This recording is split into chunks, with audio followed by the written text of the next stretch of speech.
Hello guys. तो इस video में हम लोग पढ़ेंगे फोर्स के बारे में। फोर्स क्या होता है वो हम लोग देखेंगे। The physical quantity when applied to a body either और try to change the shape size और configuration of an object. Force क्या है? फोर्स एक तरह का फिजिकल क्वांटिटी है। क्वांटिटी मतलब जिस चीज़ को नाप सकते हैं। क्वांटिटी मतलब जिस चीज़ को नाप सकते हैं। तो फोर्स एक तरह का फिजिकल क्वांटिटी है। जब किसी भी बॉडी पर अप्लाइड करेंगे तो आइदर और try to change the shape size और कॉन्फ़िगरेशन ऑफ एन ऑब्जेक्ट। या तो ट्राई करेगा वो उसका शेप का चेंज करने के लिए, साइज का चेंज करने के लिए, या बनावट का चेंज करने के लिए, या तो वो चेंज कर देगा। यानी इसका एक शॉर्ट मीनिंग क्या है कि जब भी किसी भी ऑब्जेक्ट पर फोर्स लगेगा तो या तो उस बॉडी का शेप चेंज कर देगा, शेप साइज चेंज कर देगा, और कॉन्फ़िगरेशन का मतलब उस बॉडी का बनावट को चेंज कर देगा। तो ये होता है फोर्स। अब फोर्स का कुछ प्रॉपर्टी है। फोर्स एक तरह का वेक्टर क्वांटिटी है। अब ये वेक्टर क्वांटिटी क्या होता है? वेक्टर क्वांटिटी ऐसा क्वांटिटी जिसमें मैग्नीट्यूड और डायरेक्शन दोनों आता है। मैग्नीट्यूड और मैग्नीट्यूड एंड डायरेक्शन दोनों रहता है, तो उसे क्या कहते हैं? Vector quantity. तो फोर्स में मैग्नीट्यूड भी रहता है और डायरेक्शन भी रहता है। जैसे हमें जैसे बोलते हैं कि अपोजिट डायरेक्शन में फोर्स लग रहा है, यानी निगेटिव डायरेक्शन में फोर्स लग रहा है, वो अभी हम लोग आगे पढ़ेंगे। तो फोर्स एक वेक्टर क्वांटिटी भी है। जैसे हम लोग जब दरवाज़ा को खोलते हैं, तो दरवाज़ा जिसमें ओपन करना होगा तो हमें किस डायरेक्शन में फोर्स लगाना है ये तो मालूम होगा, तो हम लोग यहाँ डायरेक्शन का उपयोग किए ना, तो ये डायरेक्शन बताता है कि फोर्स एक तरह का वेक्टर क्वांटिटी है।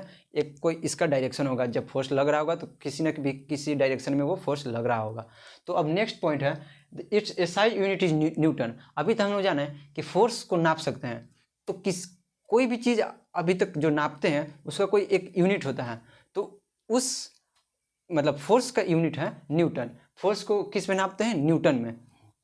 इसका एक और मतलब होता है केजी मीटर पर सेकेंड स्क्वायर। ये अभी आगे जाके जब फोर्स का आप फॉर्मूला ड्राइव कीजिएगा तब वहाँ पे आएगा। तो अभी अभी फोर्स का एसआई यूनिट जानते हैं न्यूटन, यहाँ तक ठीक है। आगे इट्स सीजीएस यूनिट। अब इसका सीजीएस यूनिट क्या हो गया? यानी सेंटीमीटर ग्राम सेकेंड में जब इस फोर्स का सीजीएस यूनिट देखते हैं तो क्या होता है? डाइन।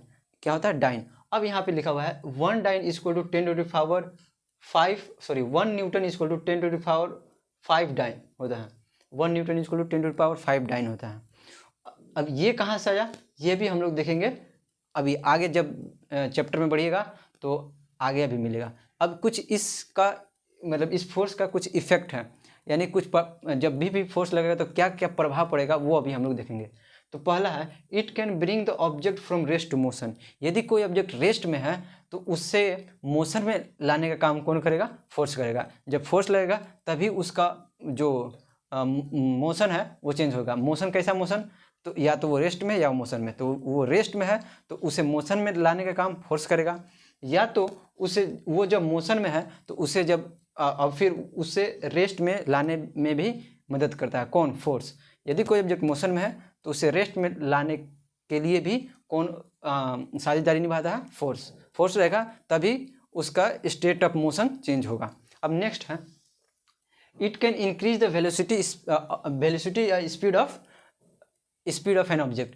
फोर्स क्या कर सकता है? किसी भी ऑब्जेक्ट का वेलोसिटी और या स्पीड चेंज कर सकता है। जैसे आप इमेजिन कीजिए कि आप एक फुटबॉल ग्राउंड में हैं तो और जो फुटबॉल है वो स्लोली जा रहा है। अब उस पर आपने उस फुटबॉल पर किक कर दिया तो वो पहले स्लोली जा रहा था, पर अब जब आप उस फुटबॉल पर किक करेंगे तो क्या होगा? वो जो फुटबॉल है वो बहुत तेज़ से आगे जाएगा। काहे तेज़ी से आगे गया? क्योंकि आप जब उस पर फोर्स लगाए तो उस फोर्स के कारण उस फुटबॉल पे फोर्स लगाए थे तो उस फुटबॉल में ज़्यादा वेलोसिटी आ गया। तो यहाँ से क्या पता चला कि फोर्स के वजह से जब फोर्स अप्लाइड होगा किसी भी बॉडी पर तो उसका जो स्पीड होगा वो चेंज कर सकता है। और नेक्स्ट है it can decrease the velocity of speed. Sorry velocity of an object, ये क्या कर सकता है, किसी भी ऑब्जेक्ट का वेलोसिटी भी चेंज मतलब कम कर सकता है। जैसे अभी हम लोग इमेजिन, अभी हम लोग देखे थे फुटबॉल वाला एग्जांपल, तो अब उसी का जस्ट अपोजिट में यदि कोई फुटबॉल आ रहा है आपकी ओर तेज़ी से, तो आप उस पर हाथ लगाकर या पैर लगाकर आप उससे स्लो कर दिए। तो स्लो कैसे हुआ, जब आप उस ऑब्जेक्ट पर यानी फुटबॉल पे फोर्स लगाए तो उसके कारण उसका जो स्पीड था या वेलोसिटी था वो चेंज हो गया, यानी स्लो डिक्रीज कर गया। ठीक, अब नेक्स्ट एग्जांपल है, it can change the shape of an object. जब आप फोर्स क्या भी कर सकता है, किसी भी ऑब्जेक्ट का शेप चेंज कर सकता है। आप इमेजिन कीजिए कि एक बैलून है जिसमें हवा भरा हुआ है और उस बैलून पर आप दोनों तरफ से फोर्स लगा रहे हैं, तो फोर्स लगाने के कारण उसका जो शेप था वो चेंज हो जाएगा। तो ये था फोर्स के बारे में कुछ बेसिक चीज़। अब इसके बाद हम लोग नेक्स्ट वीडियो में इसके थोड़ा थोड़ा डिटेल पढ़ेंगे। धन्यवाद।